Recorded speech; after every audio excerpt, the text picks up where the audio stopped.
Hello BookTube and welcome back to my channel. My name is Lara and apparently I'm doing videos on books now. So I've done a couple book hauls before, but I've never specifically talked about books or the books that I enjoy or the books that I'm currently reading. And lately I've been getting way more into reading and everything around literature. So I've decided that I'm going to talk more about it on my channel, particularly because January was a month where I read 4 books.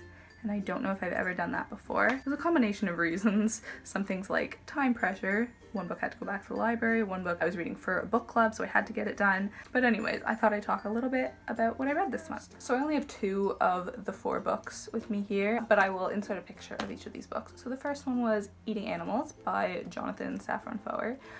He is an author. This was a memoir, but I think most of his other books are fictional. There's too much to go into about this book, but I'll just say that it is sort of a journey of him coming to terms with the animal agriculture industry and trying to figure out if he wants to participate in it, essentially. So he had sort of oscillated between being an omnivore and being vegetarian all his life, and he decided once and for all to, sort of define and decide what he was. This book is pretty eye-opening, and I think that whether or not you are interested in cutting out meat and or dairy, I think it is interesting to read just to gain some perspective and to learn a bit more where food comes from, how it's made. So I think that it is important. If you're interested in learning about the world at large, that's something that you should probably know. We're taught nothing, like in school, where we essentially are not taught anything about that. So without going into that too much, I thoroughly enjoyed the book.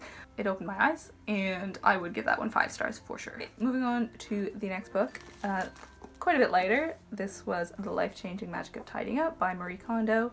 So the timing of this is actually kind of funny because I had intended to start reading this in the first week of the new year, because I knew that I wanted to sort of reorganize my room a bit, get rid of some stuff, declutter. And then I found out right before I started reading it that there was a TV show made of this. So I think the timing is pretty funny, and now this is a big thing, but that's not why I read it. I had been intending to read this for a long time. I bought this about a year and a half ago at a book sale. You'll actually see me talk about this book in previous book haul, but I finally read it. I think there is definitely some good lessons in here. It's super helpful. I did reorganize some of my drawers, so that was great. You don't have to take everything that she says to heart. Everyone has a slightly different style. She preaches keeping fewer than 30 books.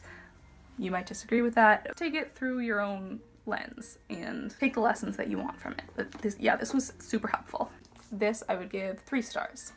The next book that I read was Educated by Westover. Now, I had heard so much hype about this book. I want to say it was the most popular book of last year or of the last little while. I've seen it absolutely everywhere, so I did not think that I would enjoy it, or I kept my expectations low because anything that hyped up just can't be as good as the hype. And I actually enjoyed it far more than I thought that I would. I think the book had been made out to me to be far less complex and nuanced, just interesting than it was. I thought I wasn't going to be interested in her story or relate to her, and it was really, really interesting. I also gave that book 5 stars, which 2 5-star ratings in the span of a month. That's pretty impressive. Oh, before I forget to mention, all 4 of these books are nonfiction. I don't know how that happened. I don't usually read that much nonfiction, although I've been getting into it more and more lately, but yeah, I just realized yesterday that all 4 were nonfiction, so I was pretty impressed with myself about that. Okay, and the last one is this one called Behind the Beautiful Forevers by Katherine. Life, Death, and Hope in a Mumbai Undercity. I'd heard this talked about quite a bit. I think John Green mentioned it as one of his favorite books. I'm not quite finished. You can see, there's an author's note, but I think I've got about 30 pages left. This is super interesting.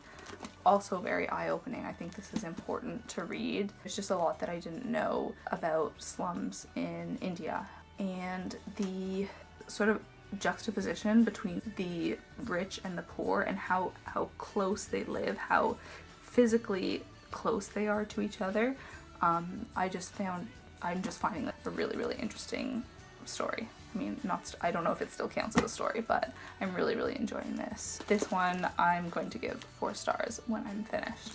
Alright, so those are the 4 books that I read in January. I'm pretty impressed with myself. My goal for 2018 was 25 books. I made it to 35 books. So this year I set my goal at 30 books because I don't know what I'm going to be doing, how busy I'm going to be this year, but I think that I will be able to beat that. I mean, if I stay on this record, I could probably hit about 50 books. I don't think that's going to happen, but I'm looking forward to what books I read next. So please let me know what you are reading, what you thought of these books, if you have read any of them. I hope you enjoyed this video. I am hoping to do another video on books soon. Please give this video a like if you enjoyed it. It helps me know that you like book content. So thanks so much. Bye bye.